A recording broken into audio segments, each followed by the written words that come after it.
Hi, let's talk about rewards for children. By children, I mean kids from about the ages of 5 to 12. Most of us parents would agree that getting kids to do what we want is not an easy task. One theory suggests that if a parent gives a child something positive when they behave, or when they behave in a desired way, kids are more likely to behave that way again in the future. However, whether a parent gives an external or an internal reward is really worth some deeper discussion. External rewards. When we think of rewards, we usually think of material things such as toys or bikes or tree houses or lollies or money or privileges, such as computer time, watching TV or going to a school dance, or even going somewhere with us as parents. Other external rewards used by parents to direct the behaviour of children include acknowledgement. Acknowledgement is statements like, "You are so clever. You are such a special boy. You are so brave. You're a kind sister," and on and on and on we go. External rewards aimed at a target behaviour, such as using kind words or keeping your hands and feet to yourself, work for a limited time before they need to be phased out. This type of reward needs to be used sparingly, as we don't want to teach our kids to do the right thing only because they get a reward. Internal rewards are very different.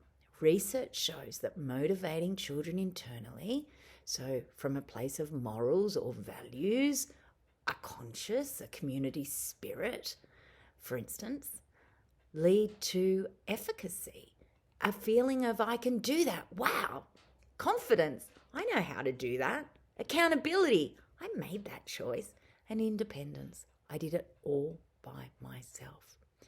And so this is a really alternative way of working to relying solely on external rewards, because the child was given $5, for example, is very different to, "Wow, that value-based, I did it myself" stuff.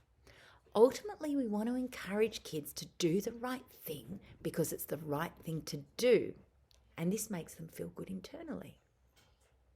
So acknowledgement is a really great parenting strategy for how we do that. And I talk lots about acknowledgement in all the different parenting courses that I run. But if we were to just talk about it a little bit now, it's worth knowing that paying attention to behaviours increases the likelihood that you'll see them again. Kids strive for attention from their parents and the people they love, whether it's positive or negative. And as such, acknowledgement is one of the most powerful ways to influence our kids. It's also a really important way of helping a child to grow in confidence and in their self-esteem. So acknowledgement can be general or labelled and descriptive. So a general acknowledgement is very vague. "That's good. Good boy. Well done." And it lets your kid know that you're pleased with them, but it doesn't tell them what they did that impressed you. Whereas descriptive or labelled acknowledgement's really clear and specific, and it tells your child exactly what it is that you're pleased about. So an example of that is, "It's great the way you came to the table as soon as I asked," or "Great work for keeping your hands and feet to yourself," or even again, "Well done for calming down straight away." Labelled acknowledgement helps our kids to change their behaviour because it tells them exactly how to behave and which behaviours lead to desirable consequences. It's important to acknowledge your child regularly, especially if they display lots and lots of undesirable behaviours. To acknowledge your child, you need to catch them being good, even if it's only for a small moment in a really, really long period of undesirable behaviour. Again, I talk a lot about this in the courses that I run. A useful way to begin using descriptive acknowledgement is to think about the behaviours you want to see more often or more of from your child and catch them doing it. So, for example, if your child doesn't usually comply with your instructions straight away, you might acknowledge them anytime you notice them moving towards the behaviour or pausing to draw breath in their undesirable behaviour. For example, saying to a child, "Great job for starting to pack away your toys," or "I like it, the way that you stopped yelling just then." Take care to mix your acknowledgement.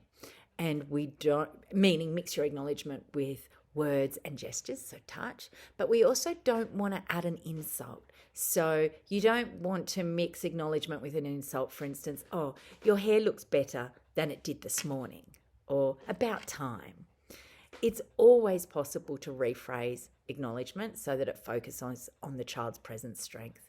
So an example of that might be, I really like the time you took the time to brush your hair, or I really like that you took the time to brush your hair just now. Write down some label acknowledgement statements that you could use as targets for the behaviours that you want to see more from your child. So from that I mean, keeping your hands to yourself, or using your inside voice, or being kind, or calming down quickly. And as I always say, in the moments when it feels impossible, remind yourself in a very disciplined fashion that you love this wild, crazy child of yours, and that your ultimate wish for them is that they grow into a respectful, well-balanced, joyful, fulfilled adult. The more you act from this intention, the greater the success will be. I wish you joy in your parenting. Please follow me on this channel and like and share what you see. Take care. Bye.